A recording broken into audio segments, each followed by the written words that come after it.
Hello, my name is Fikri Haikal and today I will explain about phonetic and international phonetic alphabet or IPA. First, what is phonetic? Phonetic is a branch of linguistics that focuses on the production and classification of word speech sound. The production of speech looks at the interaction of different vocal organs, for example the lips, tongue, and teeth to produce particular sound. By classification of speech, we focus on the sorting of speech sound into categories, which can be seen in what is called the International Phonetic Alphabet or IPA. So, what is IPA? International Phonetic Alphabet or IPA is an alphabet that is used as a way of representing the sound of language in written form. The IPA can be used for many purposes. For instance, it can be used as a way to show pronunciation in the dictionary, to record a language in linguistic fieldworks, to form a basis of writing system in a language, or to annotate acoustic and other display in analysis of speech.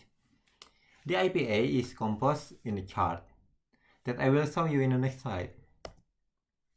So, this first chart is a vowel chart of IPA.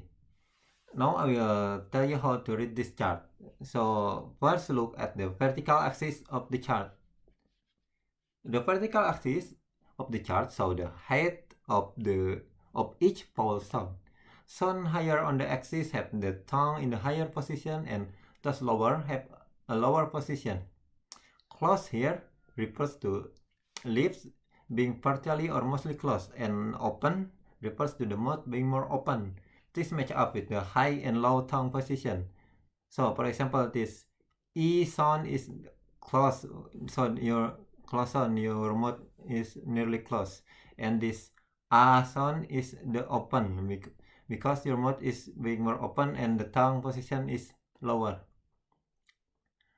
And the horizontal axis or the top of the chart, so the relative front to back position of the tongue. Sound made with near the front of the mouth are placed in that location on the chart, while sound made in the back are placed accordingly in the back. So this E sound is produced in the front of your mouth, and this U sound is in the back. Okay, so now we will take a look at the consonant chart of IPA. Similar with the vowel chart, this chart also have two axes to explain how to read this chart, but the consonant chart vertical axis is manner of articulation and horizontal axis is the place of articulation. First, I will explain about place of articulation. So, according to dictionary.com, place of articulation is the location at two speech organs approach or come together producing a speech sound. Now, I will explain all the place of articulation in this chart. So, first one is bilabial. Bilabial consonant occur when you block or constrict a flow out of the mouth by bringing your lips together. For example, when you make the sound m, p, or b. Okay, the second one is labiodental. Labiodental is a consonant occur when you block or constrict a flow by curling your lower lip back and raising it to touch your upper row of teeth. Example of this consonant is like this v and v. The third one is dental. Dental consonant occur when you block or constrict a flow by placing your tongue against your upper teeth. This is quite rare in word language, but English have it. It is the sound of t or z, like in this. The next one is alveolar. You create alveolar consonant when you raise your tongue to the alveolar ridge to block or constrict airflow. English have many alveolar consonants like t, d, n, s, z, r, l. The next one is post-alveolar. Post-alveolar is when you retract your tongue back just a bit from the alveolar ridge. The sound change enough to be recognized as a distinct consonant. For example, in this chart, English have sh sound, but English also have some apricot like ch or j sound, but it is not sound here because this not include the apricot. So post-alveolar consonant are those that occur when the tongue block or constrict airflow at the point just beyond the alveolar ridge. So after that is the retroplex. There is no retroplex consonant in English, but I will try to explain it. So retroplex consonants are made with the tongue tip curled back. For example, if you have heard Indian language, like language from India, like Hindi, they have retroplex consonant like t or t. The next one is palatal. You create palatal consonant when you raise your tongue to the roof of your mouth and constrict airflow. I think English only have one palatal consonant, the y sound, like in yet, but some language like Indonesia have more. For example, in Indonesia there is also a ny sound. Okay, next is velar. You make velar consonant when you raise the back of your tongue to the velum to block or restrict airflow. The example of this is like k, or g, or ng, like the end of sing.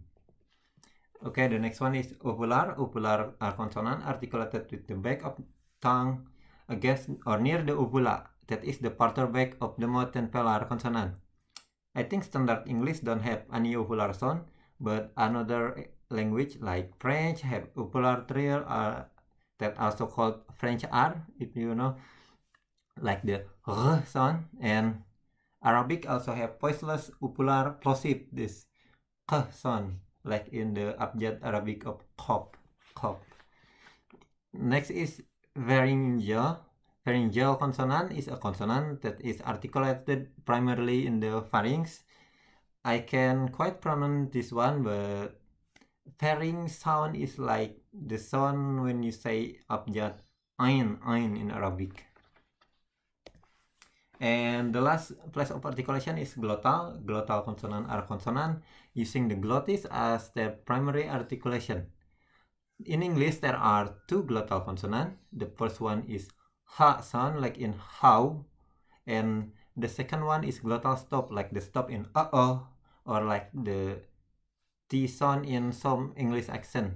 For example, in some British accent, they tend to drop their T. So, for example, better become better. And now we will talk about manner of articulation. So this first one, plosive, also known as stop consonant. That is occur when the vocal tract closes completely, but for stop, the airflow is not redirected through nose. Instead, the air quickly builds up pressure behind the articulator and then release in a burst, like the p sound or b sound.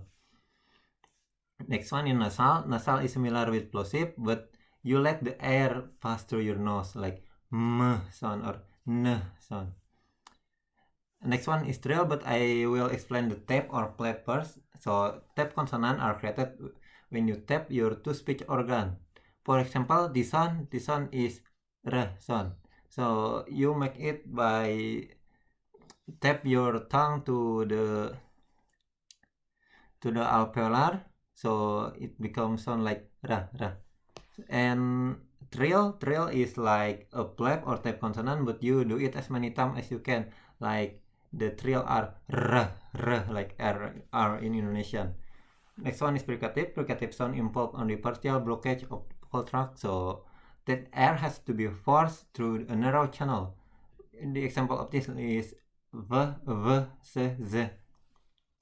Approximant when are two articulators come close together but not quite close enough to create air turbulence. Example of approximant is this, also known as American English R. It sounds like American English R. That is approximant consonant.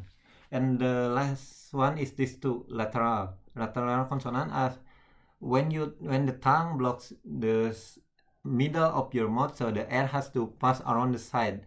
When, for example, is when you say the l sound, or in some language like Welsh, there is also more lateral consonant. This is Welsh double L that pronounced like shl. So I think that's all that I can explain today in this presentation. Thank you for watching.